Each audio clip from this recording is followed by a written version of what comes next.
السلام عليكم ورحمة الله وبركاته. اللهم صل وسلم على نبينا محمد. صلوا وسلموا على نبي الهدى والرحمة.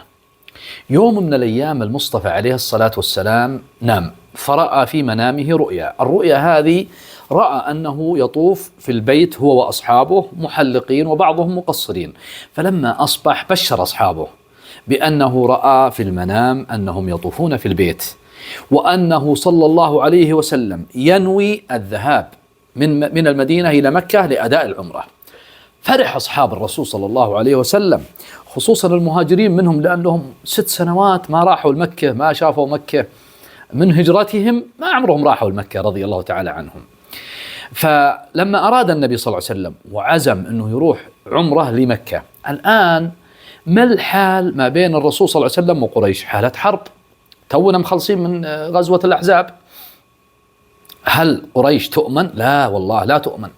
فطلب من الأعراب والناس المحيطين ممن دخل في الإسلام المحيطين بالمدينة أنهم يذهبون معه لأداء العمرة.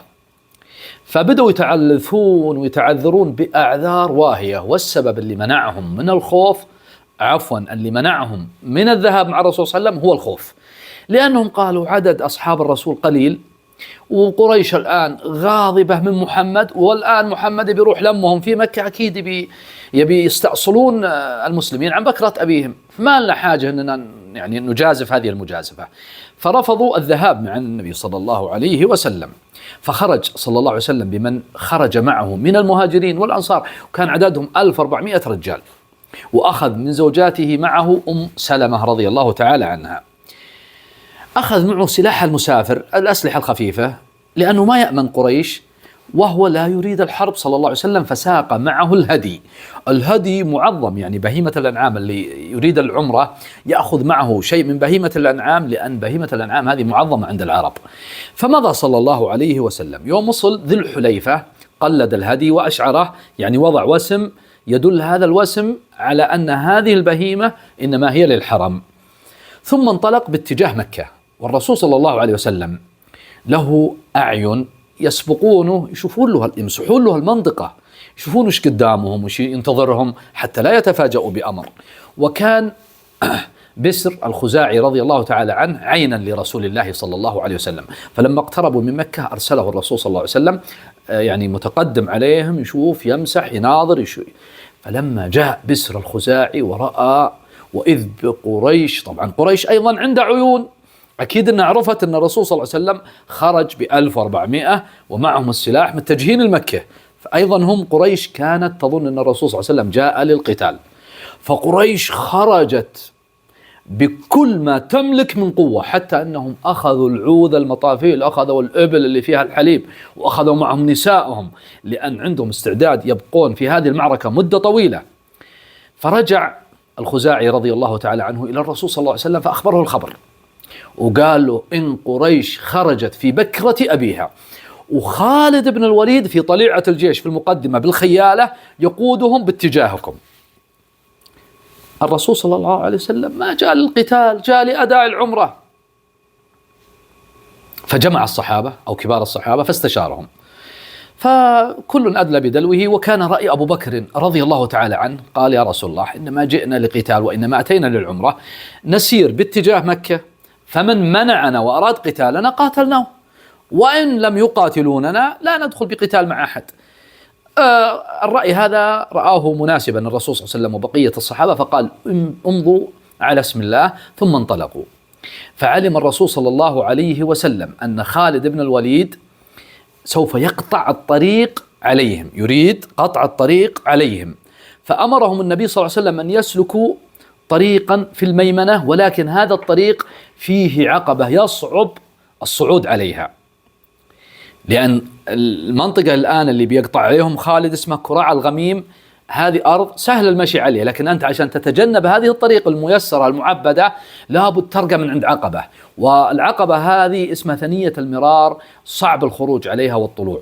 فالرسول صلى الله عليه وسلم يحث الصحابة رضي الله تعالى عنهم، وقال من يصعد ثنية المرار فإنه يحط عنه ما حط عن بني إسرائيل. فصعد الصحابة رضي الله تعالى عنهم هذه الثنية، فلما صعدوها ونزلوا منها بركة القصواء. القصواء هي ناقة الرسول صلى الله عليه وسلم، بركت. بدأوا الناس يقولون له حل حل يبونها تقوم، فما استجابت، فقالوا خلأت القصواء، يعني بركت خلاص بدون عذر يعني.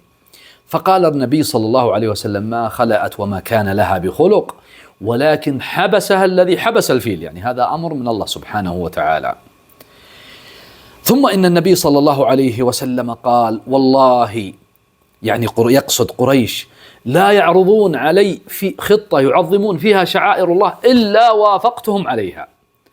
يعني الرسول صلى الله عليه وسلم جاء إلى العمرة ما يريد قتال، فأي شيء فيه صلة رحم فيه حقن دماء بوافقهم عليه. ثم زجر القصواء ناقته فوثبت قامت واتجه باتجاه مكة رضي الله تعالى عنهم. خالد قلنا لكم أنه بطليعة الجيش معه الخيالة وجاي بيعترض على طريق الرسول صلى الله عليه وسلم، وخالد يبحث وش لقى غبار وأثر الجيش، ما يدري وين اختفى الجيش. وهذا من دهاء الرسول صلى الله عليه وسلم وفطنته عليه الصلاة والسلام. خالد يوم شاف الغبار وما يدري وين راح جيش المسلمين، ركب خيله وانطلق، والقريش يحذرهم بيقولهم جاءكم محمد بجيشه ولا أدري وشلون جاكم. فانطلق خالد إلى قريش، فغضبت قريش غضب شديد واستعدت استعداد عظيم. الرسول صلى الله عليه وسلم وصل إلى منطقة اسمها الحديبية، وأقام على ثمد ماء. ثمد يعني مصدر ماء قليل، ومعه جيش 1400، فنشف هذا الماء خلص. فأخبر النبي صلى الله عليه وسلم أن الماء اللي بالثمد هذا خلص، فأخذ سهم صلى الله عليه وسلم من كنانته وأعطاه أحد الصحابة وقال ارمه في هذا البير الصغير. ثم قام صلى الله عليه وسلم إلى حافة البير وأخذ من الماء القليل فتمضمض عليه الصلاة والسلام ومجه في البير مع وضع السهم. فالراوي يقول بدل ما يخرج يجيش ببركة رسولنا صلى الله عليه وسلم. الحين الرسول صلى الله عليه وسلم بالحديبية، وقريش مستعدة للقتال. فجاء رجل من خزاعة، وخزاعة علاقتهم بالنبي صلى الله عليه وسلم قوية، اسمه بديل ابن ورقاء الخزاعي. وجاء للرسول صلى الله عليه وسلم وقال يا محمد صلى الله عليه وسلم، قريش خرجت بالعوذ المطافيل ولبست جلود النمور، ولن تسمح لك أنك تدخل مكة نهائي، سوف يكون مجزرة. فقال الرسول صلى الله عليه وسلم لم نجيء لقتال ولكن جئنا معتمرين، ويحا لقريش، الحرب أنهكتهم أتعبتهم، ليخلوا بيني وبين الناس، فإنهم غلبوني هذا مرادهم، وإن أنا غلبت فهو من صالحهم، فأنا يعني ابنهم، وإن أرادوا أني أماددهم بعهد وميثاق يكون هدنة بيني وبينهم فعلت، فأنا أتيت للعمرة ولم آتي للقتال، وكما قال عليه الصلاة والسلام. قال بديل أنا بروح لم قريش يا محمد وأخبرهم خبرك. فأذن له الرسول صلى الله عليه وسلم، وذهب بديل الخزاعي إلى قريش. قريش يعرفون أن بديل هذا علاقته قوية مع الرسول صلى الله عليه وسلم. فجاءهم بديل وقال إني جئتكم من محمد وقال لي كلام، هل تريدون أن أخبركم بما قاله محمد؟ السفهاء والعجلين والغشامة قالوا لا، ما نبي نسمع منك شيء. أما عقلاء قريش قالوا أسمعنا، قل لنا ماذا قال. فأخبرهم ما أخبره الرسول صلى الله عليه وسلم أنه جاء للعمرة. فقالوا والله لن يعتمر ولن يدخلها عنوة وسوف نقاتله. فجاء بديل ورجع وأخبر الرسول صلى الله عليه وسلم. فقال الرسول ما يظن قريش أني أترك هذا الدين، والله لا أتركه حتى تنفرد سالفتي، يعني حتى ينقطع عنقي، ولا أترك هذا الدين. لكن الموضوع تأزم، وكان عند قريش عروة بن مسعود الثقفي. عروة بن مسعود الثقفي هو من ثقيف، لكن خواله أم قرشية. فقال إنما طرحه عليكم وقالوا لكم بديل بلسان محمد رشدا، فاسمحوا لي إني أروح لم محمد وأناقشه وأحاوره، فإن استجاب وأنا بنصحه أنه يرجع وأخبركم بما دار بيني وبينه. فوافقت قريش أن عروة بن مسعود الثقفي يذهب إلى محمد ويخبره. فذهب عروة بن مسعود الثقفي إلى الرسول صلى الله عليه وسلم، فماذا قال له وما رد عليه الرسول؟ هذا موضوع حلقتنا القادمة إن شاء الله. السلام عليكم ورحمة الله.